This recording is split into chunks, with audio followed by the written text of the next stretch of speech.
The truth can hurt you, or the truth can change you.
Nine 603 91983.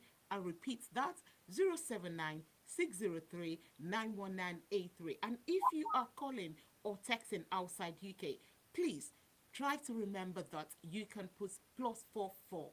Yes, you are welcome and we want to hear your views. Please do not leave this show with just myself and my guests. I want to hear your view this today. And the topic for today is my lifetime resolution. You know, from the beginning of the year, a lot of us we make New Year's resolution.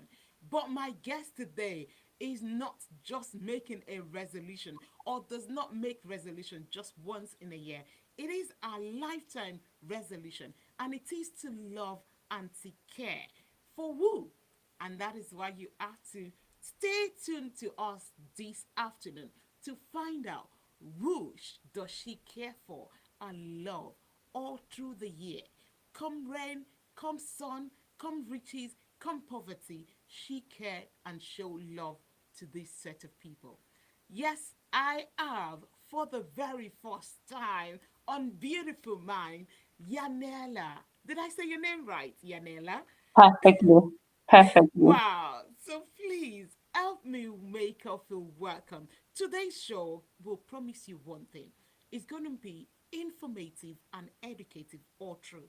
So please do not go anywhere and be blessed with this show. Remember that we are broadcasting live from the studios of Beam TV and we are reaching out to all over the world. We are doing that because we have you. Thank you very much. Yanela, can you please help me introduce yourself to my viewers and my listeners just for the benefit of those people that are meeting you for the very first time? Thank you very much for having me on the show and a happy new year to you. Like you've said, I am Yanela Nhlauzana. I'm originally from South Africa. I'm now settled in the UK. I am a mom to two gorgeous sons rather, and I am a businesswoman. I'm very passionate about autism and additional needs. I'm also passionate about women empowerment, and I think that's me in a like quick nutshell. Wow, thank you very much for joining us this afternoon. Thank you for laying aside everything that you have to come and be a blessing to all of us this afternoon. So please do not go anywhere because, like I said before, today's show is going to be informative and educative. We are going to go to our very first question now. Yanela, people make resolutions when entering, a new year. And some try to keep to it all through the year. And some people, they find it very difficult. In fact, the following day, they've forgotten about it, they've thrown it away. Why do people fail to keep to their resolution? I want you to help us with that question today. There's different reasons that people fail to stick to their New Year's resolutions. I think the main one is the state of the person or the situation of the person when they're making that resolution and how they make the resolution itself. For example, if I can pick up, for example, someone saying, I'm gonna be healthy in 2021, for example. So for me, that is just something that is said and it's not well planned. But if you are making a resolution, you have to know I'm going to be healthier in 2020, in 2021, and then match that with maybe your 5 W's. What is it that you want to do? Obviously, you want to be healthier. How you going to do it? With who you going to do it? When you're going to do it? So you set yourself a time scale as well, and who's going to be involved in it. So you're kind of putting like a plan, or you're putting a smart goal with your new year resolution. Just saying that, oh, I'm going to be healthier in 2021. I can wake up tomorrow and say, okay, let me just eat that packet of crisps because after tomorrow, I'm still in 2021. But if I set myself a smart target, I know that this is what I want to do. This is when I want to do it. Is it achievable? And then I've set myself time as well. And sometimes people, when they say in 2021, they're setting themselves too open because 2021 is 365 days. It's 12 months. And then when actually you're going to do it. So I always say, I say to people, and I try to do this myself. When I'm setting myself new resolutions, I make them smart goals. And then I make them time bound and I break them into small chunks. So if I'm saying I'm going to be healthy, this is what I'm going to do on day one. So I'm going to do weekly. This is what I'm going to do maybe monthly. This is what I'm going to do bi-monthly. So instead of saying the whole 2021, you break it in small chunks and it becomes small tasks that are building up to you achieving the whole resolution. So it's like small patterns that are building up the whole picture.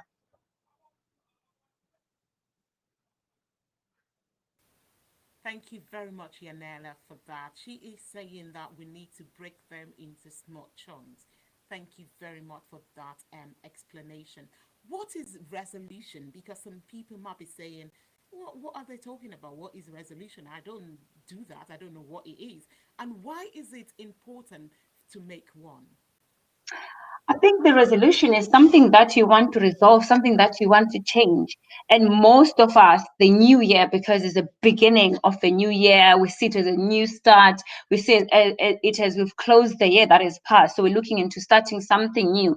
And we always say new year, new you. So it's those things that you want to make changes in your life, in your community, in the people around you. So you want to resolve those kind of things. And I think it sets you at it's like a stepping stone to the new year. So you know that, you know what, I'm going into 2021, I'm ready, I'm going to change this, I'm going to do this, I'm going to increase on this, I'm going to decrease on this. So it's actually something that you want to resolve in the new year. And I think people, they do that at the beginning of the year because you feel like you are actually ready and you are actually set for the new beginning, which is the new year. Thank you very much, Pastor Ade Podju, for joining us all the way from Nigeria this afternoon. I do really appreciate your time and your love. Thank you very much, sir. So most churches are filled, to the brim on the 31st of December. Many will be there to repent of their sins and to thank God for, what they've had different last years, or some go to the church on the 31st just to demand something from God. But my question is this, Yanela. Does not getting what we ask God mean that God doesn't love us or He is punishing us for our sins? So when you go to church and you don't get what you request from God, does it mean that God doesn't love us or He's trying to punish us? I take a different stance into when you're asking for something, when you're requesting something, or when you're praying for something, because I believe that prayer on its own, uh, it will take a while for you to get your answers, because prayer has to be accompanied with action. So when you prayed for something, God will give you the wisdom, will give you the strength to actually go out and do it. So I don't see it as a way of being punished if you don't instantly get what you've prayed for. I tend to pray, I tend to ask, and then I look around and I say, okay, I've asked this from God. What is it that is at my disposal? What is it that is He's put in my immediate surroundings for me to be able to work alongside my prayer, so that my prayer is answered, so that I can achieve what I want to do? Because I believe that when I pray, I'm not praying for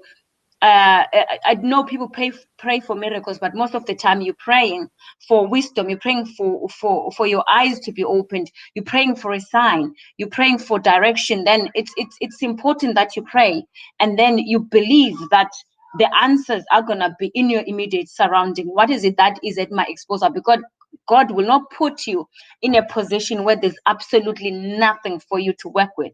But sometimes you don't see it, and that's what I pray for. I pray for God to open my eyes and ears, and then immediately after praying, I look around and say, what is at my disposal? Because the answers are in where I'm living. The answers is me starting to think my prayer has been answered now, but I have to start looking around, listening around, so that I can actually see what is at my disposal that is going to help me to achieve whatever goal, again, in a new resolution, and then that will be answering the prayer that I've put out there. Thank you very much for that. Thank you very much, Esther, for joining us this afternoon. If you haven't shared this video, this is the time I will encourage you to share this video right now. Please help us share this video because we are going into the full story of today's show. Yanelo, two of your children are autistic. How did you feel about this news when you heard about it? Both my children, those are the only children I have. So it's not only two of my children, it's both of my children. My children are age 16 and 11 Wow. respectively. So my 16-year-old was diagnosed when he just turned 2.5. And my reaction to both their diagnosis was different. So for the first one, when he was diagnosed, I was disheartened. I was disappointed. I was confused, and because I didn't know much about autism, so I just I felt very, very discouraged, because I thought, you know what, this child will never be able to do anything, and I'm gonna be a carer for him for the rest of my life. And then I felt like something was taken away from me, or I felt like my child was taken away from me. So it was a time of questions and very little answers, confusion and frustration, fear, and also disappointment. Very much. I love something that you said about question, and that's why I want to stop you there. Having one autistic child, I believe that it is hard work. But to be blessed with two of them, I would say would be a lot of work and would be a lot to ask from one woman. If I was in his shoes, this is me personally talking, from me knowing me, I would be asking God, why me? Have you ever questioned God why He's allowing you to go through this, to be the mother? I did. I did briefly, but then I realized that there's a scripture. Sorry, I won't be quoting scriptures because I'm not very good in that. But the scripture that says that God knew you before you were formed in your mother's womb. So immediately when I realized that, I just thought, you know what, God knew what He was doing with this child, how He was forming this child, before he was placed in my womb. So He didn't make a mistake. And fortunately or unfortunately, I didn't spend a lot of time questioning God. I didn't spend a lot of time even praying for my children or my child then to be changed, because I quickly embraced that He is the way He is, and there is a reason behind it. And I didn't go into a mode of saying maybe things should change. I just prayed a lot for my strength. I just prayed a lot for His strength and my family's strength, that, you know what, God strengthen us to be able to support this child, to be able to go through what we're going through, because I knew for a fact that this is happening. It's not going to change. Like you're saying, it's a very difficult period. It's a very difficult journey. It's a very confusing journey, and you can feel it when you're going through it. No one is going to tell you otherwise. You've got days that are very, very difficult. You've got days that are better, but you can feel that this is happening. So what I prayed for was strength for my family, strength for myself, and strength for the child that I had then. And then come the diagnosis of my other son 5 years later. Yeah. I've got a stepdaughter who's very close to me. And then when we got the diagnosis, she wasn't at home. I phoned her and I said, "Do you know what? Even your other brother is autistic." And then she said to me, "So what, mom?" And I was like, "What do you mean?" And she said to me, "You know what you're doing. There's no better person to know what to do now with even my other brother." And I remember putting the phone down and thinking, yes, this is it. There's nothing else. I am chosen to deal with this, and I'm gonna deal with it the best way that I can. And I still pray now for God's wisdom, for God's direction. And it has taken us as a family up to today. So I did question for a while, but when I realized that it's best for me not to question, but to Mm-hmm. progress and ask God's Mm-hmm. strength and wisdom. Wow. Thank you. Thank you very much for that. You know, I just love this woman. You are a very strong woman. And when you said your first child is 16, I just couldn't believe that. You don't even look it. You're a strong woman. I don't know, maybe you're watching us and you're thinking, I cannot do it. And you have a lot of questions on your mind. I hope from today's show you will be able to pick yourself up, just like Yanela, and be able to say, God knew you before he brought this child or these children your way, and He believed that you are capable of looking after them, and that is why He has allowed this child or the children to come your way. Please, Yanela has got a lot of things to share with us this afternoon, so please do not go anywhere. This show today is going to be as real as ever. Yanela, as a Christian, I believe that every children are gift from God, and that every gift that God give you, they are perfect. So your child or your children, you that you're watching us, they are perfect and unique. What do you have to say to those children, to those mothers, or some people watching us today, and when they come across children that are uniquely brought to head by God, they see them as liabilities and they see them as burden. What is your word that you're going to say to them this afternoon? First of all, what I would like to say to anyone who's feeling that their little one or their child is a burden, I believe that is maybe the word that I'm using is not the right word, but I believe that is a genuine feeling that you feel because you're having to do things 20 times more than the typical mother, and we know that, or typical father, and we know that parenthood is not easy at all. It's not something that is easy. It's not something that is smooth. It's difficult. Even if you are raising a child that we call neurotypical developing, or a child that is not different from others. So if you are feeling at any time that, you know what, this is so difficult, you know what, why me, you know what, why me, why this child, why am I not coping, why am I not standing up and speaking like Yanela, why am I not doing this, it is okay. It is genuine. It happens. There are days that you feel like you don't want to wake up. There are days you feel like you don't want to go on. But what I say is, it's feeling weak and feeling tired and feeling that you're losing strength is not a weakness. And it happens a lot to parents like me. But what I would say is that have something that is your sanctuary. Is it prayer? Is it a partner? Is it a friend? Is it a place that you go on your own? Is it a walk? Is it crying? Find something that you can always, even if it's for 2 minutes, it's for 5 minutes, you can take yourself away from the situation. But then again, don't stay too long where you are, because you've got this special person that has been put in your hands, or that has been put in your lap for a reason. You can do it, but find ways of gathering your strength and go back and deal with what you're faced with.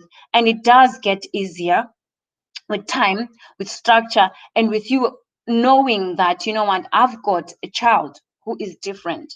I shouldn't be expecting them not to be different. I shouldn't be comparing them with other children. I shouldn't be expecting the impossible with them. I should be appreciating every little achievement that they're doing. And you should actually be appreciating yourself, every little step that you make forward. It might look small, it might look something that is not important when comparing with other families, with other people. But if it's important to you, celebrate it. You know, if I can make an example, my child learned how to ride a bike at a very late stage, and we made a lot of noise about him learning to ride a bike at the age that he did. But everyone was thinking he's too old to be actually celebrating how to learn to ride a bike. But we knew for us that those little achievements, they were big things.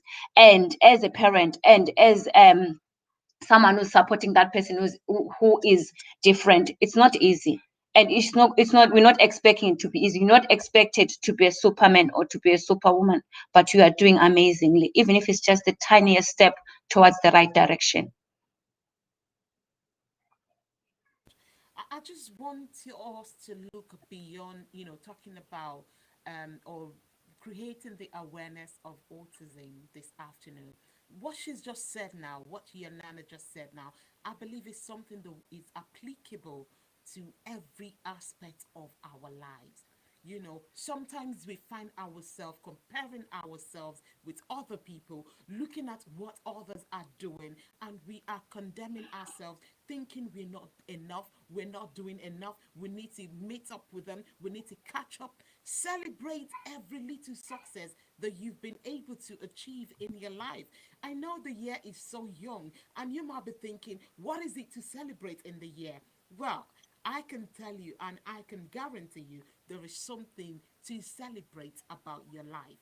Thank you very much for that, Yolanda. At this junction, I would want you to explain to us in your own word what is autism and what causes it, because some people out there do not really understand it. Okay, autism is a neurotypical developmental disorder, and it is a condition that affects how a person communicates with other people.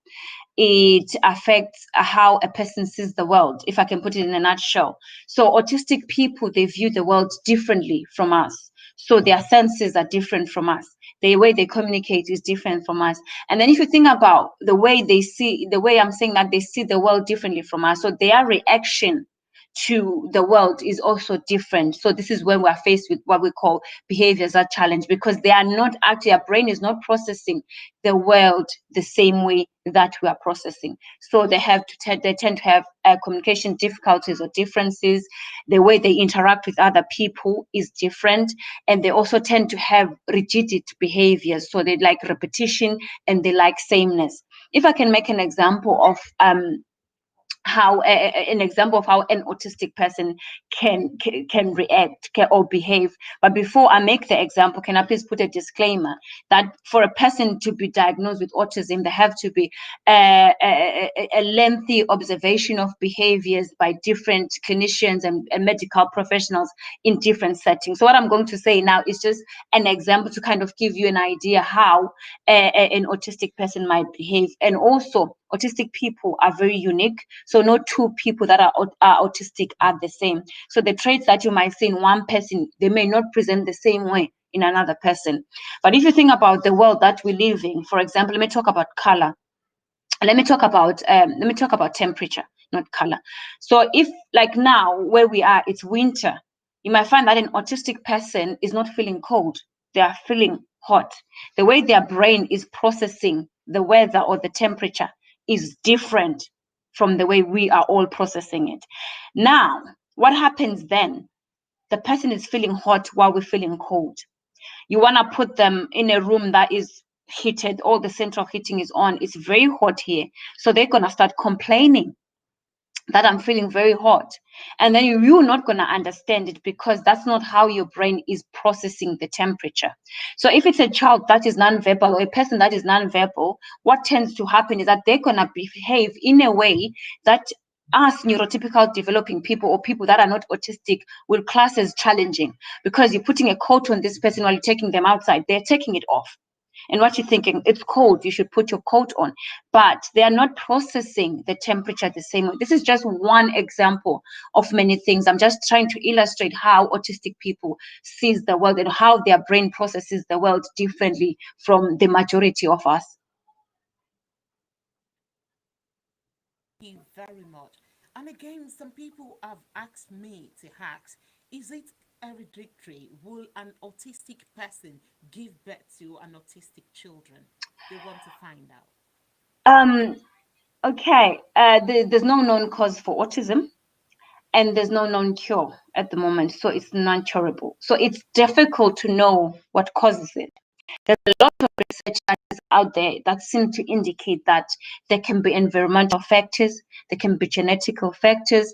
Um, so, in answering your question in short, it is not known what causes autism, but we are seeing as people that are involved in this field that there's more and more families. For example, I've got two children that are autistic, and if I can share, my husband has got other children before our children. He's got six children of his own. All the other four that were not that I'm not their biological mother are not autistic. But then there's no proven research or science that indicates that autism is hereditary. So we don't know yet, but we are seeing a pattern in families a lot more than we did, for example, if I can say 10 years ago, but then it's still not known what causes it. So it's not genetic as of now. So there's no proven cause for autism. For all this explanation. I believe you are taking note. And if you have joined us this afternoon, thank you very much for taking your time to join us. Please don't stop at that. Help us share this video because I believe a lot of people need to hear about this. And if you don't think you need it, somebody on your wall might just need it. It might be what they are, looking for or what they need at this moment. So please be your brother's keeper by sharing this video. Yelena, modern science can now detect autism, sickle cell anemia, and so on in the womb, during pregnancy. Will you offer these services during any of your pregnancy? And if you were offered, what was your reaction? Because I believe probably you refused the first time. The second time, did they tell you? What did you say? why do you decided to go for another one? I was offered the test that it's done while you are carrying the child with both my children for different things and for different conditions. But I refused. And the reason that I refused was personal. Even on my second pregnancy, where I knew that there was a chance that my child might be autistic as well. Because if you've had one, you just think, is this one going to be autistic as well? So it's constantly in your mind.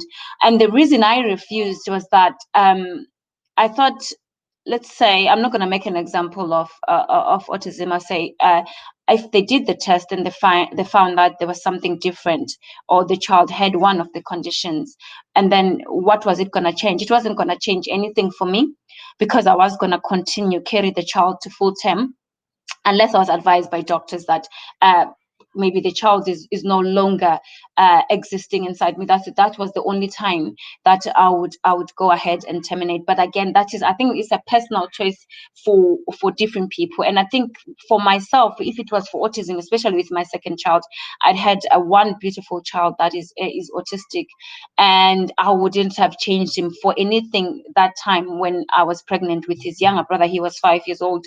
He was very different then, and his behaviors were challenging more than ever at that stage, because he was nonverbal as well, so he was unable to communicate his needs.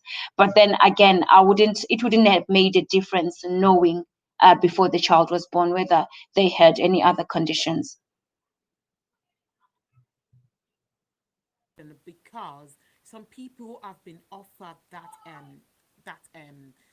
offered that opportunity, and some people have opted for abortion, and Mhm. some people believe no, it is wrong. Why do you have to abort a child because it is autistic? And that is why I'm asking that question. Do you think it is right for a child to be aborted just because they're going to be autistic or have autism? That is a very I think that's a very interesting question, and it is not for me to say whether it is right or wrong, because if I can speak to the person who's actually maybe terminated the child, they would put their case across. But I do not personally believe that I should abort, which is why I carried on having other children, because I believe that my children were blessings. And even now, sometimes I say to people, I come into their house sometimes when they are very quiet, because they've grown now. They've grown now, so they kind of like settle down in their noisy behaviors, if I can put it like that. They are not as disruptive as they used to be. Sometimes I look around and I think, what happened to my children? Because these two, they're very, very quiet, and I'm not used to that. As much as it's a difference, as much as it's a challenge, I think, for myself as well, because having them two boys has made me grow leaps and bounds myself as a person. It has made me appreciate life even more. It has made me a different person. And when I say this to people, that I don't know if someone said today they will bring a magic wand and they will change them, whether I'll be able to adjust to that, because like for 16 years I've lived with the boys, and I know the boys that I know. So for them to change to be something else, I think for me that would be another difficulty. I know them as they are, and we've got a structure, we've got a plan, we've got everything that thank God has worked well so far. So again, going back into your question without bringing in a lot of things, I think the decision that was made there, well, if a person makes that decision to terminate, it's personally their decision, but I wouldn't do it. Thank you. Thank you very much for being honest. You know, I have heard some people blame parents of autistic child, just like yourself, that you said, I'm not gonna do that. I'm not gonna Mhm. abort my child. You know, they are blessing from God. And I've heard some parents blaming them that it is as a result of what they've done in the past, or is as a result of their sin. Can you please enlighten those people in this category, please? It is very common, and it's something that I put close to normal to blame yourself. I did think, was it because I was an unruly teenager? Was I being punished for not listening at some point? Was it something I did? Because you do think, is it me? Is it something I do? Even if you think it's genetic, is it a gene that I carry? It does happen a lot. And if I can tell you, in the 60s or just before, autism was called a refrigerator mother's syndrome. And this was because observations of that time, they saw that mothers were cold towards their children and they were blamed for autism. So it was said that they actually caused the autism. Their behavior or the way they reacted or interacted with their children actually caused the children's behaviors. And this is because with autistic children, most of them, they shy away from human interaction. So you don't get that human interaction feedback. And as a mother, you tend to think, am I bothering this child when I'm trying to kiss him, hug him or her, or talk to them if they're not responding? And most of them, not all of them, are nonverbal at a young age, at the ages of 3, 4, 5. And we find it difficult to talk to someone who's actually not responding, because just think, oh, maybe they're not hearing what I'm saying, or they're not interested. And so there's a lot of that around the autism spectrum that that can make parents be blamed. And we it's not only yourself, you blaming yourself, but even the community, even the society judges you. You go out with your child, they are presenting you behaviors as a challenge, they are throwing themselves on the floor in the shopping mall, everyone is looking, and they're kissing their teeth and they're shaking their heads at you, and you just think, you don't have a clue what I'm going through. And then that makes you feel like a terrible mother. And it takes a lot of time for a parent to adjust. I say I grew a thick skin, because I realized that, you know what, it's either I'm not gonna go out, I'm not gonna socialize, I'm not gonna be out there because people are judging me, and I'm letting people judge me. Some they're judging honestly because they actually don't know what's happening. Some they know what's happening, but they think, you know what, these children have been given too many labels these days. There's nothing wrong with them. They're just being naughty, or the parent is not firm enough. So there's a lot of blaming, and there's a lot of judging, and sometimes it happens even between parents. It happens between families. So it's a mix of a lot of judging, emotions, and blaming, and it's very normal for parents to actually blame themselves. And those who are outside, they tend to get onto the bandwagon and blame you as well. Thank you. Thank you very much. You know, there is something I have to really say about you. I can see, I've interviewed quite a few people regarding, autism and autism children, and we've talked about it. But I can say something about you, that you have actually, you've got knowledge about it. I believe you've done a lot of research yourself, to educate yourself and to be able to have the knowledge of how to deal with them. So thank you and well done for all that. I really, really have to appreciate you for that. And Janet is saying these children are a real blessing. Yes, they are blessing indeed from God. Thank you, Janet, for joining us this afternoon.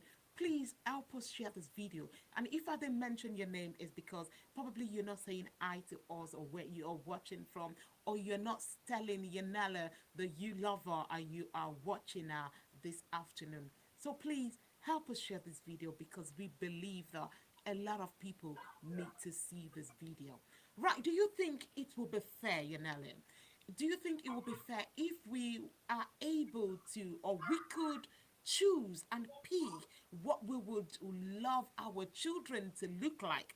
Like in, we have a design baby. I can go to God to say, I want a child that is intelligent, a child that will be tall, a child that, that I can just tell God what I want, in a child. Do you think it would be fair if we could do that? That's a very interesting question. I think it would be, and it wouldn't be as well, because I think children, we are borrowed them for a period of time, and then they become adults and they live their own lives. So for me to sit here and coil someone's life and say I want them to be like this and like that and like that, but what if they don't want to be what I'm asking for? So I don't think it would be fair, and I don't think it would be unfair as well, because when you're carrying a child, you do pray that I'm praying for a child like this, and you do actually have these dreams, you did have these aspirations for them. For example, I when I had a child, like I said, I'm from South Africa. When I had a child in the UK and it was a boy, I thought, oh, maybe he's gonna be playing in the English Premier League because of where we are. And then coming from South Africa, I know that people at home, they're crazy about English football. But then when I realized that, you know what, this child may never play for, may never play football. He doesn't like football, actually. When I realized that he doesn't like football, he's not interested in football, I then looked at him and then see what is he interested in, what is he good at, and then I harness those skills. That's what I do with my children. As much as I had aspirations for them before they were born, or when they were little boys, now they're a bit older. So I'm doing now is harnessing their skills, harnessing their interest, and that thriving, and that has saved me a lot of time, because when you've got a child that is neurotypical developing, you kind of like leave the options open. There's so many options open for them. But with my children, I know that this one would never do this. He's not interested. For example, my eldest one is self-taught himself how to play guitar. He's playing Wow. beautifully. And then my youngest one is into technology. So when it comes to music, he takes his headphones, he puts them on, and he goes and he animates things on the computer. So I know now that they're interested in this. So rather than me asking God to give me that perfect child, I have learned that I've been given a human being. What is this human being capable of? What is my role to enhance this person's capabilities? What is it that I can do to make the environment conducive for this person to grow at their best ability, to be as independent, and then lead or live the life that God wanted for them on this earth? Wow. Thank you. I love something that Janet said. Thank you, Yanari, for that. Janet said, parents are just custodian. That is what we are. We are guiding, just to buttress what Yaneli said, to model them, to channel their passion, their abilities, the uniqueness in a way that will, and give them the give them the avenue to be able to function in all of these things. Thank you very much for that. Right now, I would really love you. I just want our viewers to be able to have a peek into what your daily routine or activities, or what some people see or call a challenge. What have been the problem or challenges you as a person or as a family in general had to face raising these unique children? Thank you for the question. The challenges, they evolve, they change every day. And what I always say to parents when I'm working with parents, because I am a qualified trainer, I train in autism and related conditions such as ADHD, and I also work with parents so that to help them adjust to maybe the recent diagnosis of the child.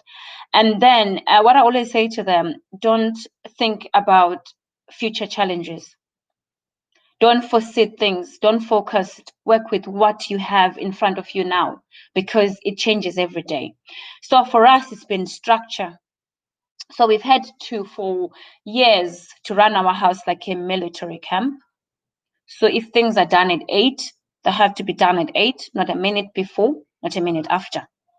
And then we've had people, friends and family, maybe coming to visit, or when we're visiting, they don't understand the thinking. They don't understand why we are doing things the way we're doing them. So that was one of the challenges that we had, is that we've got this structure that is working well for us, but then other people, they don't understand it. They will say, he can go to bed a minute late, he can go to bed a minute earlier, and they don't understand that now that's bringing chaos, because that's going to have a ripple effect in many other things.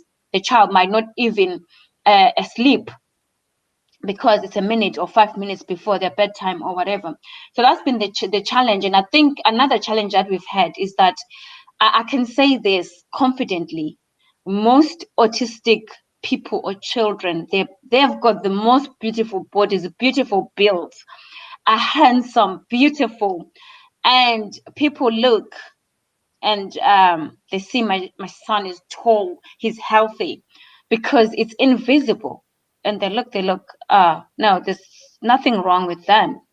And then I say to them, there's something different about them.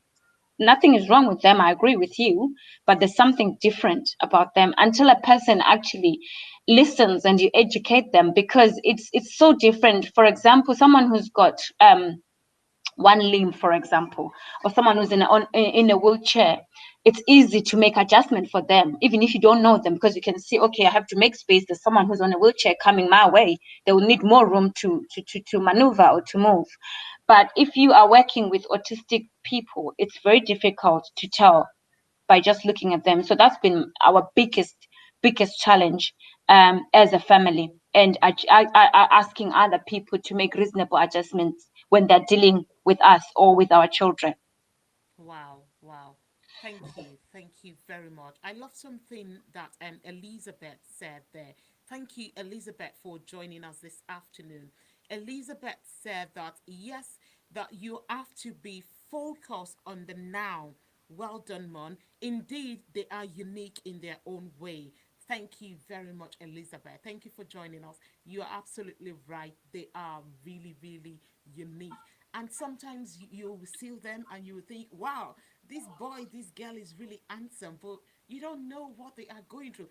And just like an adult, a human being, you don't know. We put our makeup on and we fully dress, but you don't really know what we are facing. You don't know what we are going through in life, and that is why it is really, really important not to judge people, once you've just seen them and you just judge by what you are seeing. Sometimes looks might be deceiving.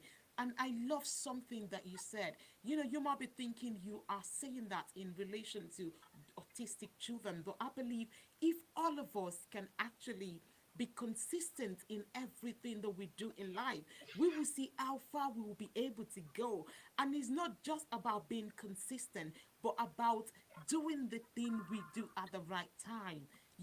Sometimes we just, oh, I would change. And it's just about this New Year resolution thing. You think, oh, I will do it some other time, I'll do it tomorrow. But that will cause chaos in your life. And we need to be focused.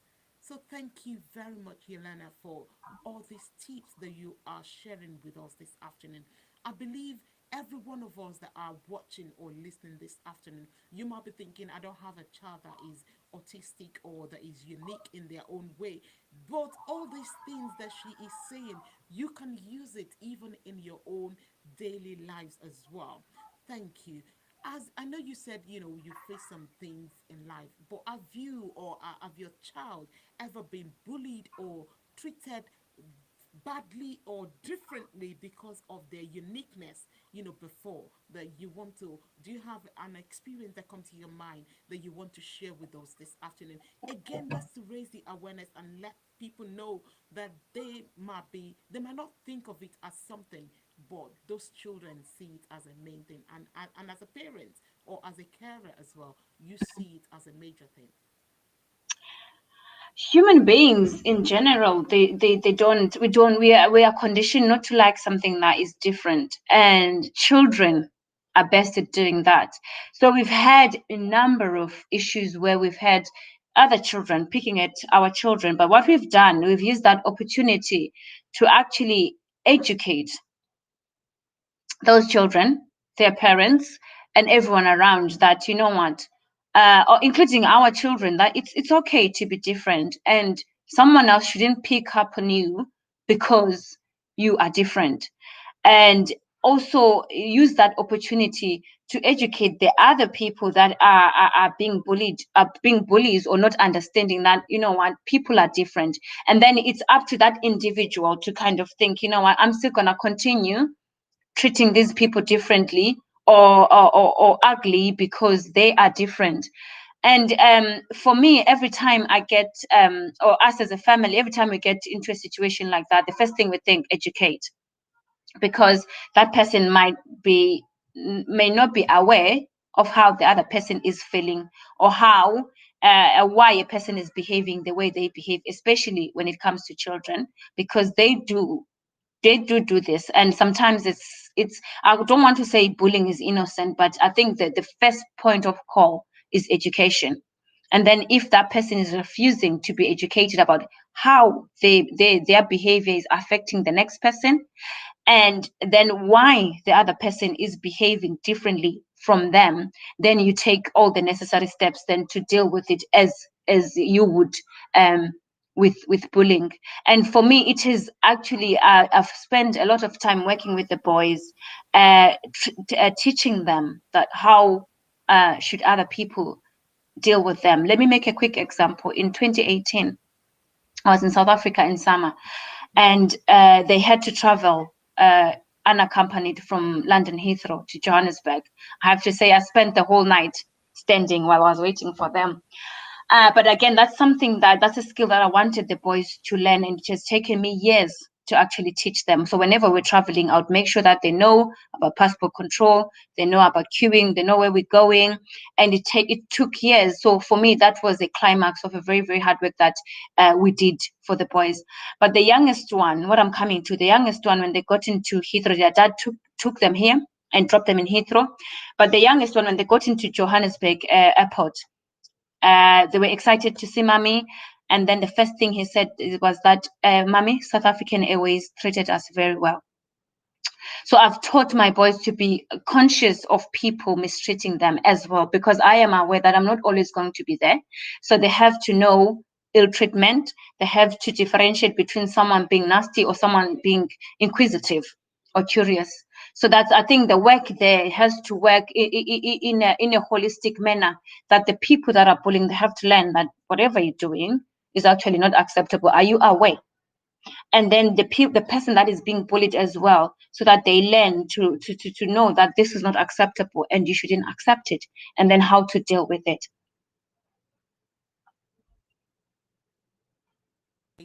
Education, and that is what we are doing this afternoon as well. You might be thinking, Yanana is here to share our story, but it is more than a story. It's a story to let you know that she's going through this, yes. It's a story to let you know that if you are going through something similar, you know that Yolana is there now that you can talk to. She's sharing a story for you to know that you are not alone. She is there. She's been through that journey and she's still going through that journey. And you ask somebody to walk with you. And she's doing this story this afternoon to make people that don't understand what autism is, to let them have just a tiny bit of understanding of what it is and how they make people feel that they have got autistic children. So that is why we are doing this. And if you have an autistic child, we want you to have a beautiful mind towards them, to let you know that if Yanala, our children are 16 and our old is the other one, if she can raise them to be successful, one is into computer science and one into graphics. So your children will be something great as well. You just need to believe and keep going, consistency. Thank you very much. One of our fans sent this to in and want us to ask you, what is your view? My husband became withdrawn when my son was diagnosed with severe autism. He finally abandoned us when we needed him the most. It was a big blow for me. Life was indeed tough without him. He is 5 now and is very gorgeous. He brings so much joy into my life. Can you please advise families to stick together? Wow. What have you got to share or to encourage other family that might be going through similar things? Yeah, this is something that is a very common. It's very common that partners they struggle with accepting. Mm. And I'm just gonna be blunt with it. It's often people from the African background, and my theory is that because autism is has been diagnosed more in boys than girls, and with our backgrounds, sons are the ones who are carrying the name forward, and fathers, they tend to relate more with their sons. Fathers, they tend to expect more from their sons, and they do struggle then when they are told that, you know what, your son is different. Your son may not be what you aspire for him to be in the future, may not be able to handle the burden of carrying the family name and doing other things that are expected from an African boy to do. And then they struggle to adjust to embracing whatever this son can do. And again, in our settings at home, mothers are often more involved with the child or with the baby than the husbands or the partners, because they're either working or doing other things. And I've had a similar, but I would say mine was a bit positive, because when my son was diagnosed, the eldest one, my husband said, "You and your doctors, you're labeling my child. There's nothing wrong with this child." And every time we go for appointments, and that the mom that is just sending the question, I'm sure she knows how many appointments we have to go through. There's speech and language therapy, there's occupational therapy, there's all sorts that we have to attend. He would attend and just sit there, not say anything, or he wouldn't attend.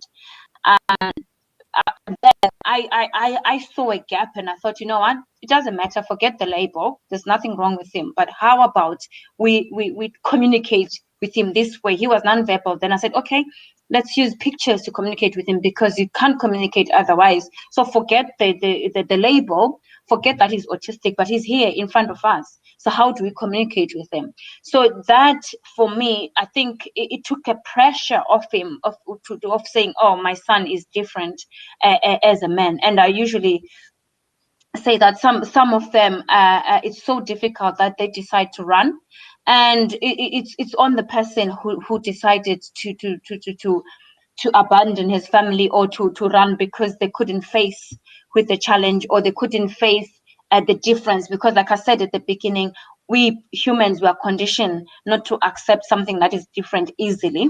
And then what I would say, again, well done to mom for keeping on, continuing. And I like the fact that now she's saying her son is 5, and he's the most gorgeous son, and I know for sure. And well done, mom, you're doing amazing things. And our children, they grow up to do amazing achievement. They achieve a lot. And all I can say to families out there, autistic people or people with autism are not odd, they're not awkward, they're not strange, they're not disabled, they're not mad, they're not crazy, they're not possessed, and they're not witched. There's no witchcraft. And they are humans like me and you. They are amazing people. They have amazing talents. They've got amazing skills. It's just that they are different. Some of them, they're hidden. Some of them, they need us to go out and dig more and harness and connect with the person on a one-to-one basis and forget about the world, and forget about the expectations of the world, of the society. And then the most thing that I would like to say is love. They want, like, if you just continue pouring them with love, feeding them with love and acceptance, they thrive, they grow, they develop at their own pace, in different areas, and in their own way, in their unique and beautiful way. Thank you. Thank you very much, Yanala. Thank you. I love everything that you said. You know, love. Who doesn't need love in this life? You know, that's even the greatest commandment. Love God, love the Lord your God with all your heart, and love your neighbor like yourself. That is the greatest commandment. Whether the person is has got autistic or is autism, no, You just have to love everybody regardless of what they are going through or who they are. That is the commandment that God gave us. Thank you very much. And like Yanela said, as a mother, you are raising an autistic child. I don't like to use the word autistic because I call them unique children. You know, you're raising a unique child. Well done. And pat yourself at the back and hug yourself for me. You are doing a fantastic job. Even if anybody is not saying it, I am saying it. And I believe the whole world is saying it as well. And if you're watching us right now, can you please type well done to all mothers that are raising, unique children all over the world. Just let them know that we love them and they are doing a fantastic job. I'm coming back to what you've just said. I picked something from what you said, from, encouraging our mothers about your partner or your husband, how he was saying she is not receiving or acknowledging or taking onto the label that they give them. Well, funny enough, one somebody that wants to remain anonymous sent us something, and I would love to read that out. Beautiful mind, I am a Christian, and I got married about 10 years ago. I waited for some years for the fruit of the womb. When it finally came, when we find out that is an autistic, is autistic. We have been praying that God will heal him, and by faith, I refuse to accept the label. I believe that everything God created is good. So also is my child. I have therefore declined to send him to a special school. I wonder why some people think I haven't taken the right decision. What have you got to say to this woman? Underline that, what she sent to us. I can read denier. What have you got to say? Or am I not interpreting it rightly? Yeah. Okay. So there's two things that I'm picking from Anonymous there. She is saying that she believes that everything that God's created is perfect. And I think that's the stance that I took, that, you know what, I'm not going to question God, because I don't think he made a mistake when he was creating my children. Because like I said before, that it is said that he knows you before you were placed in your mother's womb. And then the second part of it, the issue of a special needs school or a mainstream school or homeschooling, it's something that I tend not to comment on it without knowing the details, without knowing the child, without knowing the child's abilities, without knowing the child's capabilities, without even knowing the school that is mainstream school that anonymous child is going to. So there's a lot of things here that we have to consider before we actually decide, can the child go to, where is the child best placed? Where is the best place for their education? So it's difficult for me to say whether a special school is good for that child or mainstream school. And then again, I think the important part here is what the parent feels, because they know their child best. And if it's not based on stigma, if it's not based on embarrassment, if it's not based on not wanting your child to go to a special needs school because it is frowned upon by the society, then that's perfect. Because I think when we're placing our children in education, we have to be thinking first and foremost, which setting is the best educational setting for them. Let me make a quick example with my youngest. When he was diagnosed, he was in a mainstream school, and we had a meeting, and then the school was suggesting that he is best at the school, but I put my foot down because I knew my child. And then I had, like you said, I did a lot of research and education around autism since my eldest child was diagnosed. So I knew, knowing my child, knowing autism and knowing everything else, I knew that he was best placed in a special needs school, actually in an autism specific school. So both my children, since diagnosis, they've been going an autism specific school, because I looked at their abilities, I looked at the environment, and I look at an environment that could be conducive for their learning, for their growth, for their socializing as well. So there's a lot of things that have to come into place before deciding an educational, even a care setting for your child. So it's something that I would not say whether it's a best placing or not best placing. And again, at the moment, mom is the custodian, like Elizabeth was saying. Mom is an advocate at the moment, because that child cannot decide for themselves. So in just answering, it's difficult to tell whether that child is best placed in a special needs school or in a mainstream school, because I don't know what judgment, what criteria was used to decide the best educational setting for that particular child. Thank you. Thank you very, very much for the wisdom that you have used in answering that. Thank you very much. I really, really appreciate that. Um, Yolanda, how we accept what life throws at us is really, really important. And at this junction, kindly share with us how you were able, I want it to be practical, how you were able to move from denial to acceptance in order to help, some parents out there or newly parent that they're just finding out today or in the week or beginning of the year or end of last year that their child is autistic, so that they will not struggle, from living with what they have and to be able to learn and cope with it. How can one move from, from that denial to acceptance? And how were you able to do it? The journey is very individualized, so each journey is different. Each family's journey is different. Each parent's journey is different. I found with myself when my son was diagnosed, I started degree in computing, and then when I was told about autism, I thought, okay, I've never heard of the term, I don't know. And then all the answers that I got were very vague.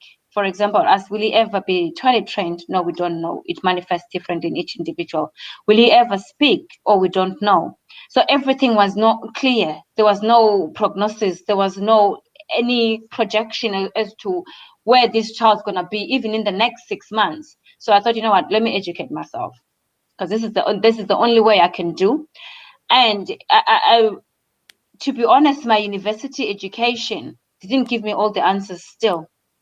And I think the best school of autism for me was my son, or both my sons, because what I did my education, which is very important as well, whether you're doing it at uni or you just doing courses or you're learning about the condition itself. But the best place to learn is your person. So you have to be in there with them. Don't try and pull them out of their world and bring them to yours at first. Get in there, understand how they do things, and then you go and learn why they're doing certain things. And then by doing that, you kind of see like, actually, it's not that bad. The minute I try and do things their way, they're able to learn the skill. They're able to follow an instruction. But it's only when I'm instructing them in the best way they hear or learn, then you kind of get in there. That's what I did. And then I also, then once I closed in that, I actually cut a lot of my social life. I wasn't socializing much. I was focusing on the kids. I was focusing on helping them. I was focusing on and helping myself to cope. And I say this to people, they see me today, they see the boys today, they think it was just like a light bulb moment. It wasn't. It's a lot of repetition. It's a lot of failing, it's a lot of trial and error. But because you zoned in there, learning the skill, you're learning your individual, you're learning how to support them best, you become the best advocate for them, because now you know things before, you anticipate things before they actually happen. For example, if you've got a child who's sensitive to noise, the minute you hear sound, you know straight away that they're gonna react to that sound. So you are there again with a strategy to kind and minimize the impact of that sound, whether it's sound or whatever it is, because you are aware. And then I say to people, it's a journey. You have to take those steps. They might be a little different from mine, But I didn't wake up speaking to other parents.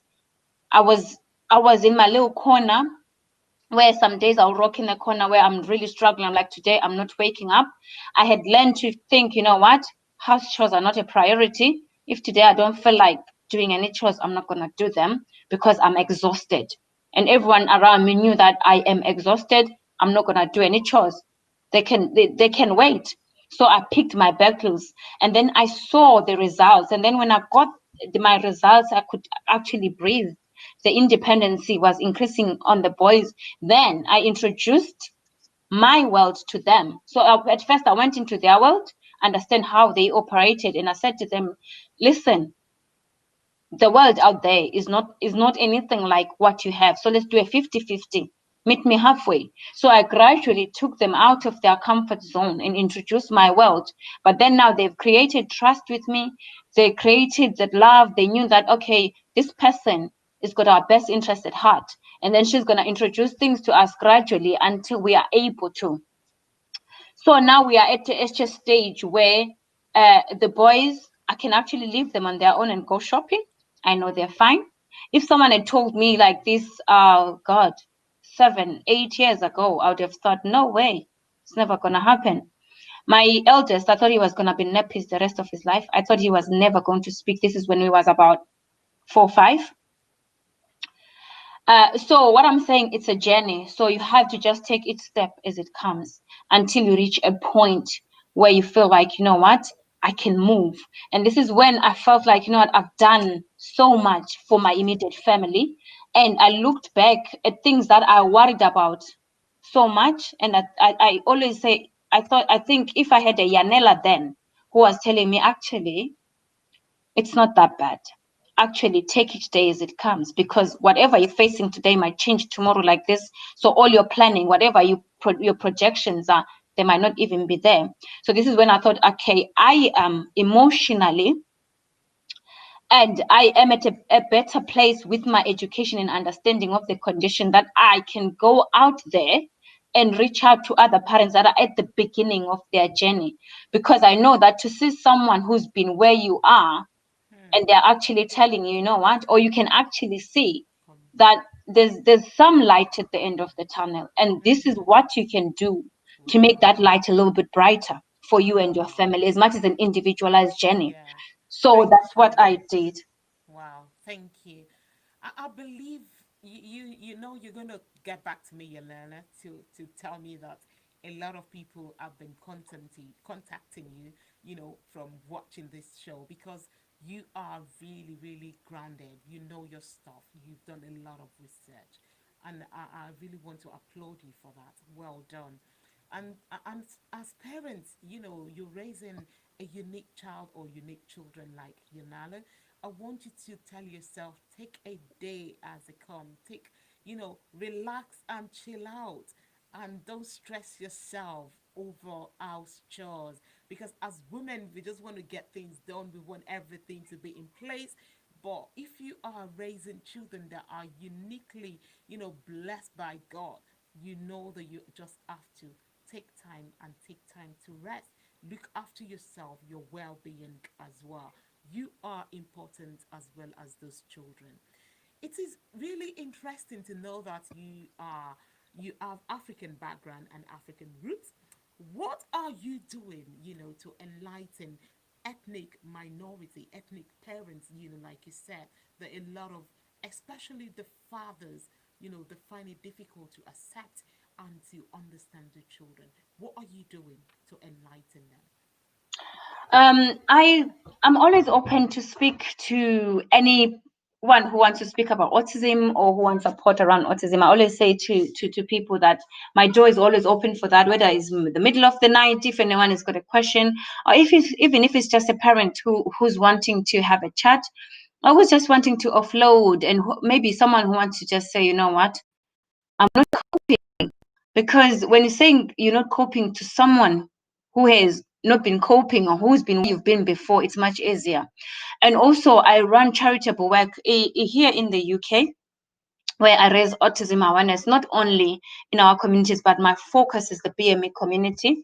We do a yearly event, which we haven't done this year. It's usually in February that we raise autism awareness in a relaxed way, in a friendly and in an African way, that people come and they hear more stories in a gala dinner form, where we dress up and do all sorts of things that are African related, but still talking about autism. Also, I spend for the last 5 years, I spend April, which is Autism Awareness Month, raising autism awareness in Africa. I have done only South Africa so far, and I'm open to going to other places.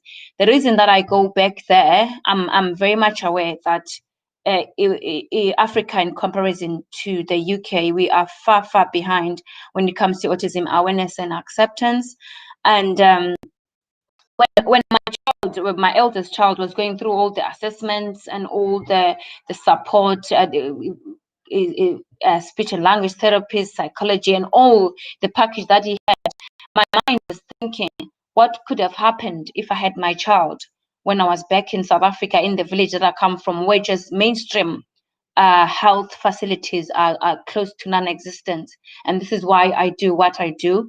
I know that there's stigma, there's different beliefs when it comes to autism in my community, even here in the UK. But back home, is someone or a parent could have a little understanding of what it is, but the services are very, very limited, and where they go to, they don't have anywhere to go to, rather. And I do my bit. I know it's just a drop in the ocean, but that's what I do, because I feel like I am connecting with people at a level that they are at. And Yeah. it makes sense for me to go in April, because it's Autism Awareness Month. Month. Well done for all you're doing.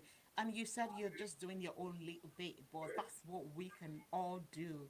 You know, when we want change, we have to be part of that change, and we shouldn't worry if we are making that much impact. Even if it's just one person, you can speak to, you can discuss, you can educate about, raising up that awareness.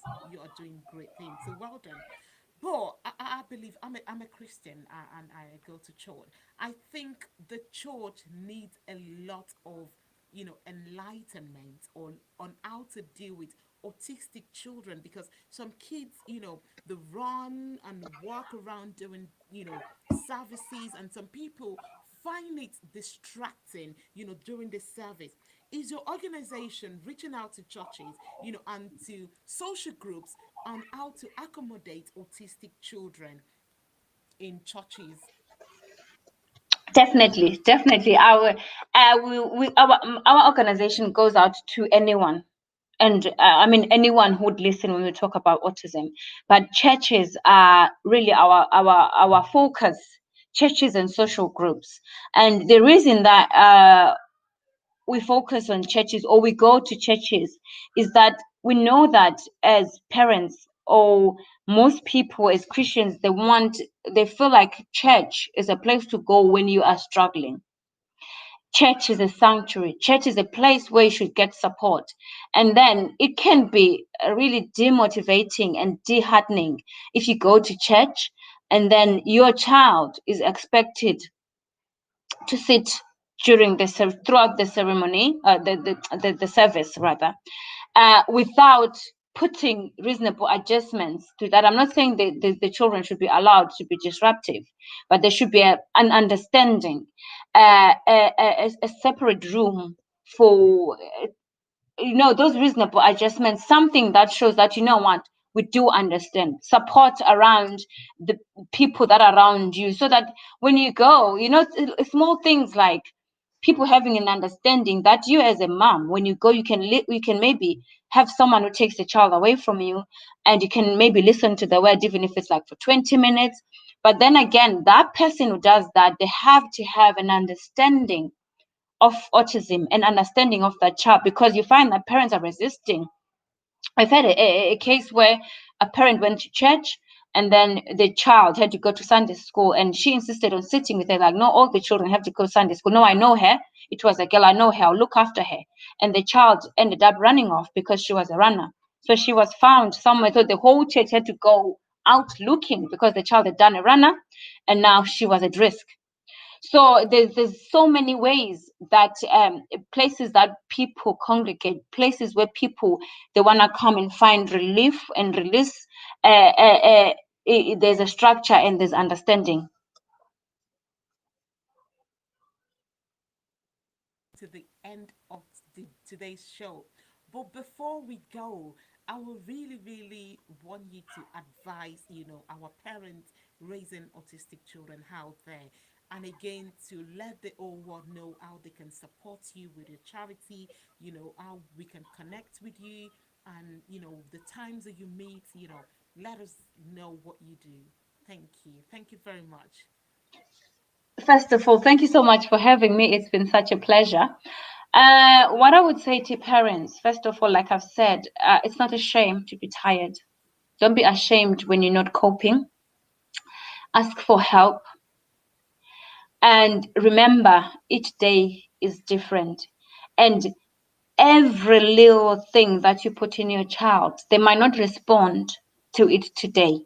You'll be surprised one day when they wake up, they're doing exactly the same thing you've been trying to make them do or ask them to do for months, and you think they're not capturing anything. So consistency, repetition, love, and then again, pick your battles.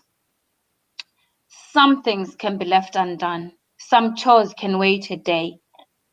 So if you have to deal with your child, deal with your child. If the chores have to be left, it's fine. If people pass by and they find your house is a mess, you're not running a hotel, it's a home, and the children, they're the one that are making that home, that house, a home.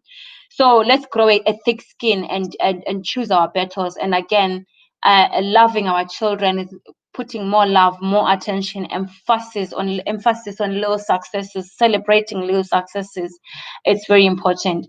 And for the general community out there, it's okay to ask questions. It's not okay to judge people without knowing their situations. And I think most people would go out there and they will accept your support if you do it the right way. And let's not shy away from wanting to support people because we've got a fear of offending them. If you come in genuinely to support, you will know that if that person is offended by you asking for support, they're going through a difficult time, and you will take it in that manner. And if they actually embrace your support, even better. And what I would like to also to say in closing is that to connect with me, my name is I think is appearing on the screen. I'm Yanela Nhlauzana. My first name is Yanela. There it goes. And my second name is Nhlauzana. It's the same name across all social media platforms. So if you get in touch, and then I'll share more information as to what we're doing in regards to the charity. And parents, they hold a close place in my heart. And please do get in touch, and we can have a chat at any time.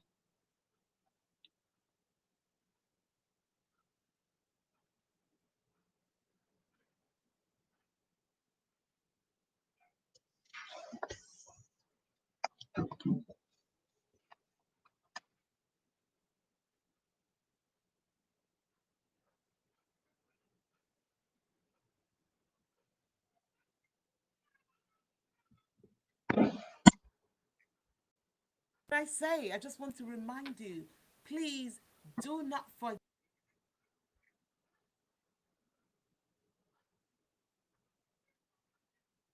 You very much, Yanela. Thank you very much for everything that you've said today. I have been informed myself. I have learned a lot. Thank you. And I believe our viewers have learned so much as well from you being here today, laying aside everything to come and bless us. Thank you. It has been indeed informative, educative, and spirit filled. Thank you very much. I do really appreciate it. And say to your boys, thank you for allowing mommy to do this as well. Please help me thank them. Wow. Thank you very much, viewers. Thank you for staying tuned. I do really appreciate you. I know it's not easy laying aside everything and staying in front of your TV. Yes, I say TV because you can actually watch us on YouTube And whilst you're on our YouTube, kindly subscribe. And we've just released the latest movie, The Greatest. If you haven't seen it, you have to go and watch that movie. In fact, somebody was sending me a message today that they've seen the movie and it's so, so good. So please, I want to hear your feedback as well. Go and watch it and let me know. YouTube on Beautiful Mind TV. Go on YouTube right now and search for Beautiful Mind TV. Yes, and the movie there, The Greatest, and you can watch Sailing Point as well. They are the little babies that we've just released. So please, we want to hear from you and subscribe to our channel. And please, you can still get my book, Be Beautiful. Yes, you can get it on Amazon and on my website, www.beautifulmindonline.org, or you can contact me on 079 603 91983 to get yourself a copy. And I can guarantee you that you will not just get yourself a copy, you will also get one for your loved one. And wink, yes, wink latches. Are you seeing me? Are you actually seeing my eyes? That is what I'm wearing. Yes, Wink Lashes is selling so great. I just want to say thanks to all our customers. Wow, you have actually surprised me. It's really, really, really, really selling. Thank you very much. And if you haven't gotten yours, you can contact me on 079 603 9198. We are doing a promo now. We are doing a promo 20% discount, so you don't want to miss out on this promo. So please contact me before we finish the promo. Thank you very much. I want to say thank you to my producer, AY the ambassador, for putting all of this together. And to you all out there, thank you very much. I always say to you, without you, there isn't Beautiful Mind. Thank you for all your support. And we want to hear from you. What is the things that you want us to improve on in this year? We want to hear from you. Get in contact with us. Let us know what you want us to talk about, any topic at all, or any guest that you have in mind that you think will be a blessing to the world. We always bring people here to come and share their journey with us so that we don't make this a mistake they've made, or we can, connect with them if we are going through similar things that they've been through, or again, just to let us know there is a light at the end of the tunnel, and sometimes to remind us that we are actually the light, and we will walk through it and we will come out beautifully, just to have beautiful mind whilst you are going through whatsoever life has thrown at you. And that is what we are doing this show. So thank you very much. Until next week, when I will be bringing another informative and educative topic your way. I remain your host, Adeyinka Adeon. Bye for now.